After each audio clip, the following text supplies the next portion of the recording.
later was crushing it because I finally believed in the product. I used the product. And it was a lot 100%. easier for when a person would give me, well, I can't afford it, and I'd be like, well, I couldn't afford it either, but look at my kids' faces when we come back from Disney. You see what I'm saying? 100%. So I totally understand where you're coming from. Now you've rubbed shoulders with some of the greats, like I have. I just had Mr. John Lee Dumas on last week, Mr. Tony. Very cool. You know, what in your opinion, what makes them 1% different than everybody else? What is that one thing? Yeah, I would say, what I would say this, it's success. What does success truly look like for you? Because I truly come from a place where we're all destined for greatness, and that greatness looks different in every single person on this earth. Maybe it's you being a parent to raise, two or three kids. Maybe it's you're Jeff Bezos. You want to create the largest company in the world. Elon Musk is pushing, now on the rounds, battling for that too. Or maybe it's you're here to, create a podcast to bring experts in so we can inspire and motivate someone who is, doubting themselves or just lacking, they don't feel like they have any purpose in their life.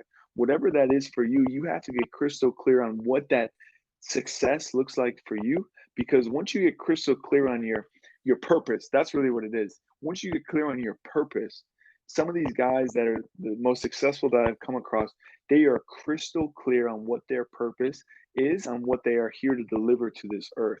And it's something much bigger than themselves. And the people that understand that their purpose is much bigger than themselves, and they understand what that is, they're going to spend the most time in it because they're going to absolutely they're going to they're either going to love what they do, or they're going to just love the process with it. Like, they may even love the failures or the rejection. They just love the total grind. Like Gary Vee, like you mentioned him, he loves the grind of, like, what does he say?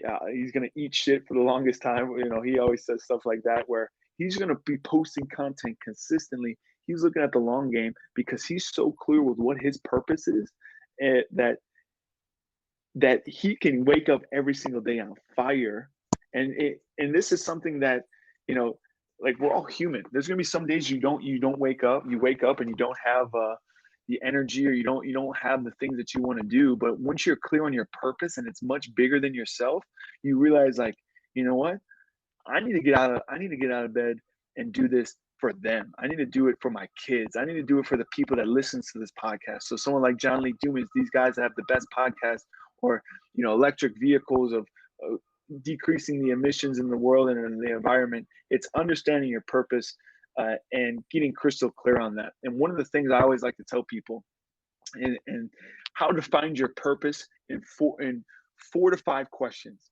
And these are the questions you need to be asking yourself. You need to ask yourself, who am I called to serve? Number one. Number two, what problem am I called to solve? Number three, what process am I called to deliver to solve that problem? Number four, what's the end result? And then the question number 5 is, what's your purpose? So, if we take an example here, like Zuckerberg, he just changed his the name to Meta, right? And I think I read an article. He said something like, we connect people through technology. That we want to use technology to connect people. And he said that Facebook is just one product of everything that he's doing. He's got this Oculus virtual reality, he has many other products as well. He's a messenger app. There's all these things outside of Facebook, but at the end of the day, his purpose, and what he said in the article, I use technology to connect people. Like, that's in one sentence, his purpose. So who is he called to serve? He feels like he is called to serve everyone on this planet at a high level. And the reason why is because he knows and the problem is maybe lack of connection, lack of feeling connected, fulfillment, your purpose.